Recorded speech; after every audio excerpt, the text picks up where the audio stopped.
ടീച്ചറെ, നമുക്ക് കുറച്ച് കറണ്ട് അഫയേഴ്സ് ഡിസ്കസ് ചെയ്താലോ? ഞാൻ ചില ചോദ്യങ്ങൾ ചോദിക്കാം, ടീച്ചർ അതിന് ഉത്തരം നൽകാമോ? Okay, sure.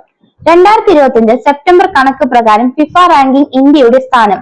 2025 സെപ്റ്റംബർ കണക്ക് പ്രകാരം ഫിഫ റാങ്കിംഗ് ഇന്ത്യയുടെ സ്ഥാനം 134. തദ്ദേശ തിരഞ്ഞെടുപ്പിൽ EVM-ന് പകരം ബാലറ്റ് പേപ്പർ ഉപയോഗിച്ച് തിരഞ്ഞെടുപ്പ് നടത്താൻ തീരുമാനിച്ച സംസ്ഥാനം. തദ്ദേശ തിരഞ്ഞെടുപ്പിൽ ഇലക്ട്രോണിക് വോട്ടിംഗ് മെഷീന് പകരം ബാലറ്റ് പേപ്പർ ഉപയോഗിച്ച് തിരഞ്ഞെടുപ്പ് നടത്താൻ തീരുമാനിച്ച സംസ്ഥാനം കർണാടകം.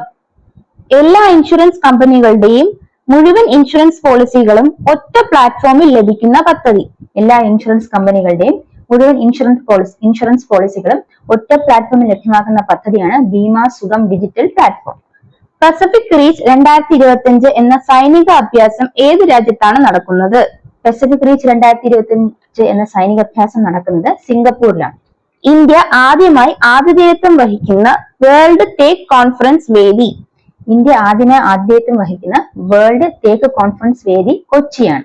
ശാസ്ത്ര സാങ്കേതിക മന്ത്രാലയത്തിന്റെ ഇൻസ്പയർ അവാർഡ് പദ്ധതിയിൽ 1ാം റാങ്ക് നേടിയ ബീഹാറിലെ ജില്ല. ശാസ്ത്ര സാങ്കേതിക മന്ത്രാലയത്തിന്റെ ഇൻസ്പയർ അവാർഡ് പദ്ധതിയിൽ 1ാം റാങ്ക് നേടിയ ബീഹാറിലെ ജില്ല മുസാഫർപൂർ. അപ്പൊ നമ്മൾ ഇന്ന് കുറച്ച് ക്വസ്റ്റ്യൻസ് ഡിസ്കസ് ചെയ്തിട്ടുണ്ട്. ആ ഉത്തരങ്ങൾ നിങ്ങൾക്ക് കിട്ടിയല്ലോ അല്ലേ? അപ്പൊ തീർച്ചയായും നിങ്ങൾ അടുത്ത ക്ലാസ്സിലും ഇതേ ചാനൽ ഫോളോ ചെയ്യുക. നിങ്ങൾക്ക് കൂടുതൽ ചോദ്യങ്ങളും ഉത്തരങ്ങളും നമുക്ക് വീണ്ടും കണ്ടുമുട്ടാം.